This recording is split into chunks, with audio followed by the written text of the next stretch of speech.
Greetings from the Committee for Professional Certification. I'm Jonathan Hall. I am standing in the nave of the Church of the Resurrection on the Upper East Side of New York City. David Enlow, the organist and choirmaster of this church, is going to speak to us about the best way to evaluate a candidate's organ performance for the Guild certification exams. Besides being the organist and choirmaster of this church, Mr. Enlow is on the faculty of the Juilliard School, an active concert organist, and a member of this committee as well. So let's hear from David Enlow.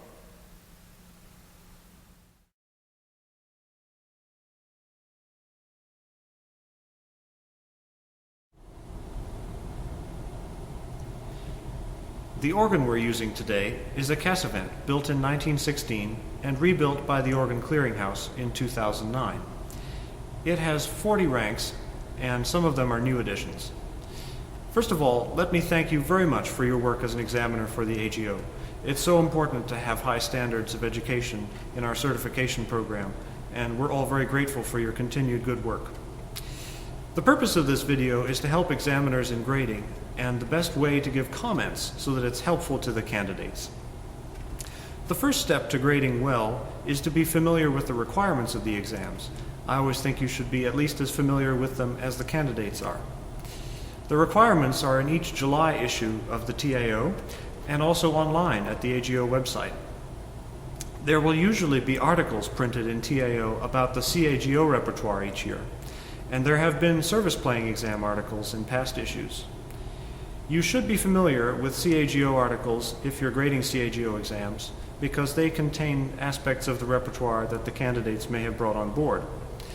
The CPC and the CAGO study guides are very useful to observe before you write your comments.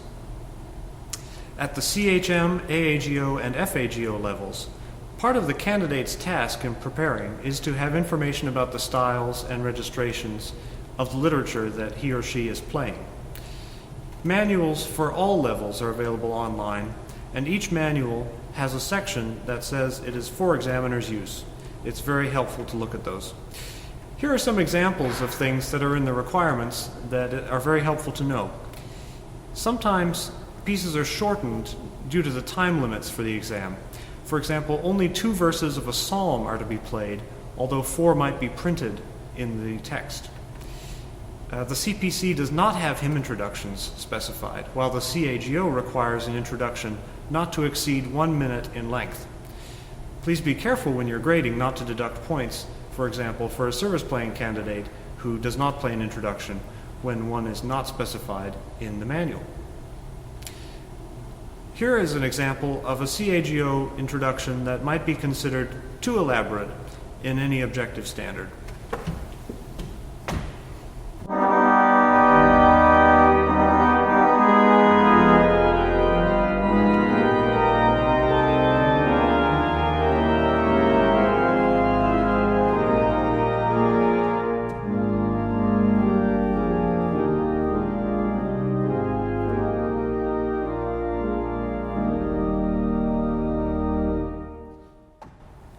In this example, the harmonic language, the character, and registration were not well suited to the character of the hymn, the text, or the affect that the piece really probably requires by any stretch.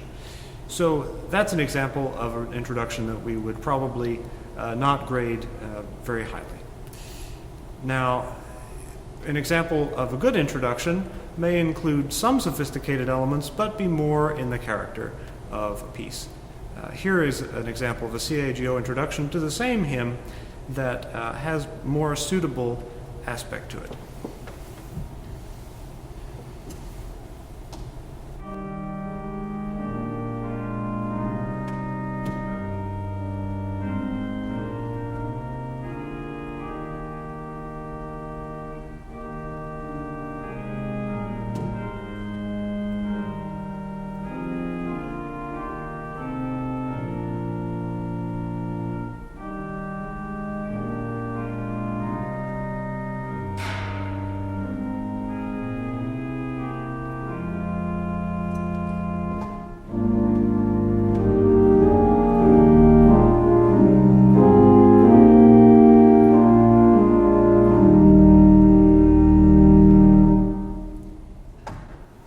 In this case, the introduction had some change of registration, an interesting color, and something that was useful for the CAGO level.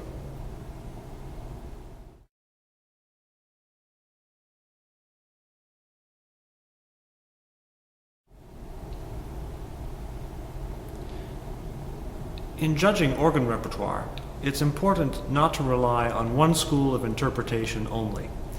We have all been taught to play certain schools of organ literature in a particular way by various teachers, but for the purposes of the exams, it's good to keep a sense of breadth and an open mind when listening to different interpretations. For example, in various pieces, phrasing and articulation marks have not been left by the composer in any specific sense. By contrast, here is a version of the F major toccata of Bach, BWV 540, on the fellowship list, which is objectively too detached.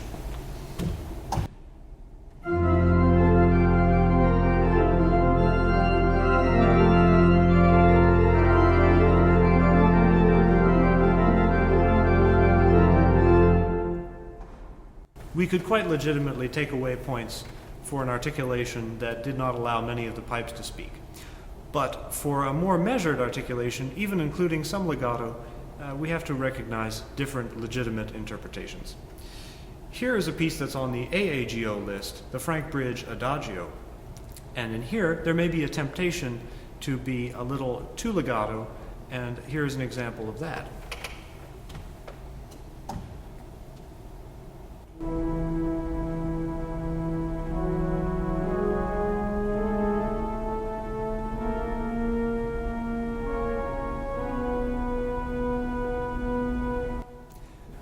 We might say that that is gilding the lily, and want to have a legato that treads more of a middle path for full marks. Comments should be worded carefully to convey the meanings clearly.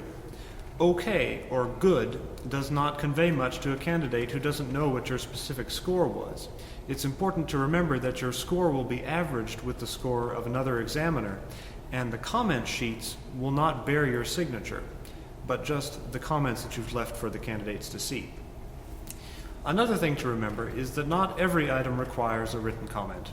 You may feel the transposition, for example, is simply a good 8 out of 10. In whatever case, you can mark just that and no comment. Any low score you give should probably be explained.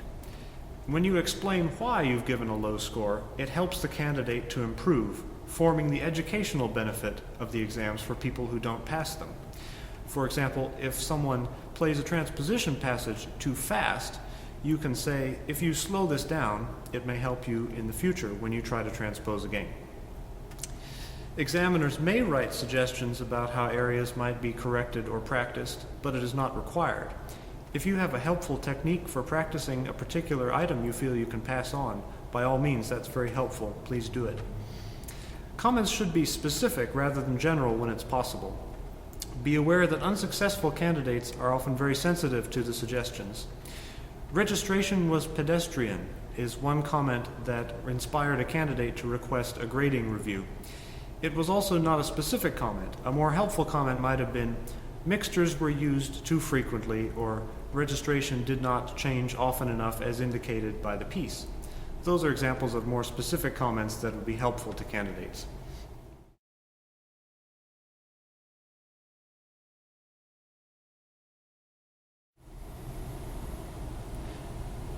In judging the tempo of a hymn, repertoire piece, or other keyboard skills section, it's best to keep a broad sense of things.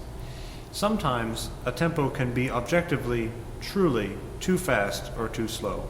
Here's an example of a phrase of a hymn, first, probably too slowly by any standard, and the second, too fast for anyone.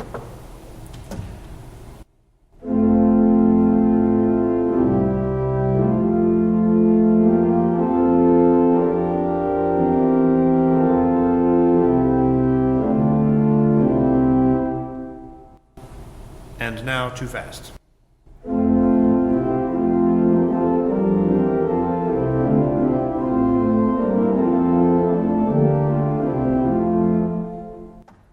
In either case, points could be deducted and an explanation given.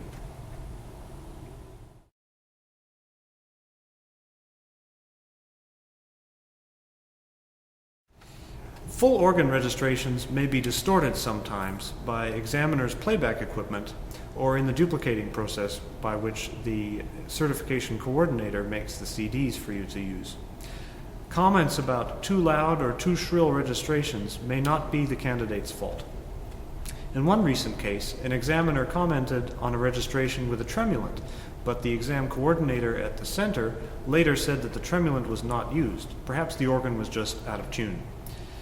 Try turning down the volume if the full organ sound is too shrill, for example, before deciding that the candidate is at fault. Local examiners who are examining in person don't have this problem, and it can certainly be a valid comment from time to time. Here is an example of Widor's Sixth Symphony, the first movement, which is on the FAGO list, played on a registration that has legitimate problems.